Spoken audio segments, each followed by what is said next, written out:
Hi hello ಎಲ್ಲ ನನ್ನ ಸ್ನೇಹಿತರಿಗೂ ನಮಸ್ಕಾರ. ವೆಲ್ಕಮ್ ಟು ಯೂಸುಫ್ ಸೈನ್ಸ್ ಫ್ಯಾಕ್ಟರಿಗೆ. ನಾವು ಇವತ್ತಿನ ದಿನ ನಾರ್ಮಲ್ ವಿಷನ್ ಬಗ್ಗೆ ತಿಳಿದುಕೊಳ್ಳೋಣ. ನಾರ್ಮಲ್ ವಿಷನ್ ಅಂದ್ರೆ ಸಾಮಾನ್ಯವಾಗಿ ಈ ಸಾಮಾನ್ಯ ದೃಷ್ಟಿ ಅಂತ ಕರಿತೀವಿ.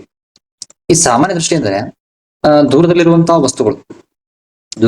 ವಸ್ತುಗಳು ಹಾಗೂ ಸಮೀಪದಲ್ಲಿರುವಂತಹ ವಸ್ತುಗಳು.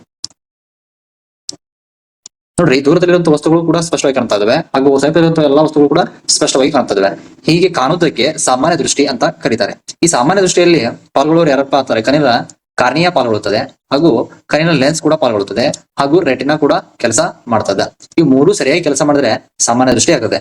ಉದಾಹರಣೆಗೆ, ಈ ಮರದ ಬೆಳಕಿನ ಕಿರಣಗಳು ಹೊರ ಪಾರದರ್ಶಕ ಕಾರ್ನಿಯಾ ಮೂಲಕ ಹಾದು, ನೆಕ್ಸ್ಟ್ ಲೆನ್ಸ್ ಮೂಲಕ ಹಾದು ರಿಫ್ರಾಕ್ಟೆಡ್ ಅಂದ್ರೆ ವಕ್ರೀಭವನವನ್ನು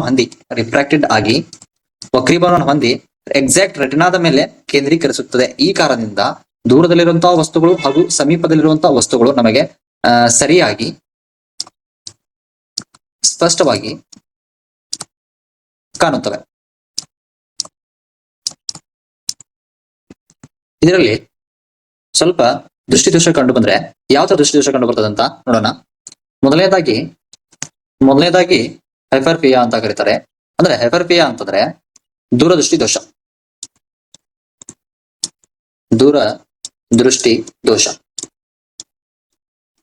ಈ ದೂರದೃಷ್ಟಿ ದೋಷದಲ್ಲಿ ಏನ್ ತೊಂದರೆ ಆಗುತ್ತಂದ್ರೆ, ಈ ದೂರದೃಷ್ಟಿ ದೋಷ ಇರುವಂತ ವ್ಯಕ್ತಿಯಲ್ಲಿ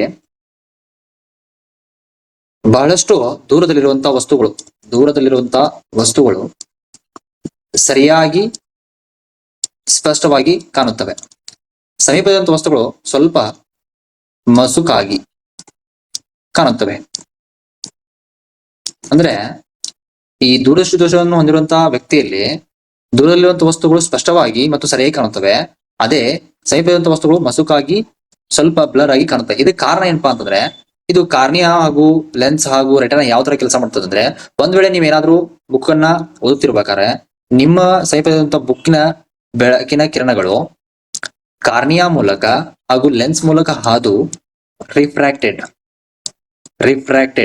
ಹೊಂದಿ ರೆಟಿನಾದ ಎಕ್ಸಾಕ್ಟ್ ಈ ಭಾಗದಲ್ಲಿ ಬೀಳಬೇಕಾಗಿತ್ತು, ಬಟ್ ಈ ಭಾಗದಲ್ಲಿ ಬೀಳುತ್ತದೆ. ಅಂದ್ರೆ ರೆಟಿನಾದ ಮುಂಭಾಗದಲ್ಲಿ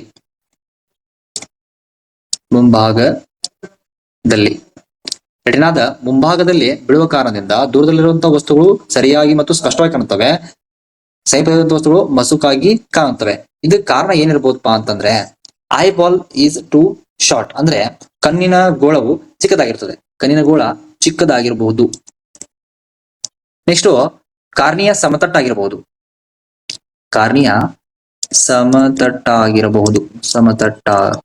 ನೆಕ್ಸ್ಟ್ ಮೂರನೇದು ಕೇಂದ್ರೀಕರಣ ಶಕ್ತಿ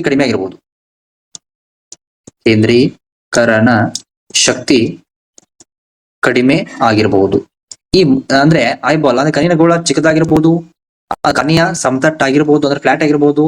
ನೆಕ್ಸ್ಟ್ ಮೂರನೇದು ಈ ಕೇಂದ್ರೀಕರಣ ಶಕ್ತಿನೂ ಕಡಿಮೆ ಆಗಿರ್ಬೋದು. ಈ ಮೂರು ಕಾರಣಗಳಿಂದ ನಮಗೆ ಹೈಪರ್ಫಿಯಾ ಬಂದಿರಬಹುದು ಅಂತ ಹೇಳ್ಬಹುದು. ಈ ಹೈಪರ್ಫಿಯಾನ ಸರಿದೂಗಿಸ್ಲಿಕ್ಕೆ ಅಥವಾ ಸರಿಯಾಗಿ ಕರೆಕ್ಷನ್ ಮಾಡ್ಲಿಕ್ಕೆ ಏನನ್ನ ಬಳಸ್ತಪ್ಪ ಅಂತಂದ್ರೆ, ಈ ಕಾನ್ವೆಕ್ಸ್ ಲೆನ್ಸ್ ಅನ್ನ ಬಳಸ್ತಾರೆ.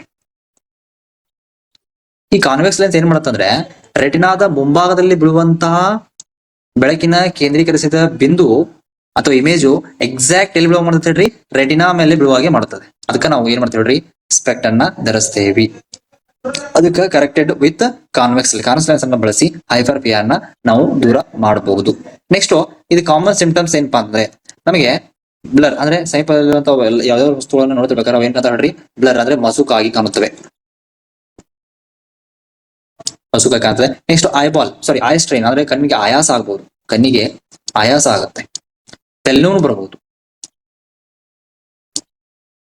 ನೆಕ್ಸ್ಟ್ ಟೈರ್ಡ್ ಅಂದ್ರೆ ಬಹಳಷ್ಟು ಇನ್ನೂ ಸ್ವಲ್ಪ ಆಯಾಸ. ಯಾವಾಗ ಅಂತಂದ್ರೆ difficult to reading using mobile ಇವುಗಳನ್ನ ಯೂಸ್ ಮಾಡ್ತಿರ್ಬೇಕಾದ್ರೆ ನಮಗೆ ಬಹಳಷ್ಟು ಕಣ್ಣಿಗೆ ಸ್ಟ್ರೈನ್ ಆಗುವ ಸಾಧ್ಯತೆಗಳು ಇರ್ತದೆ.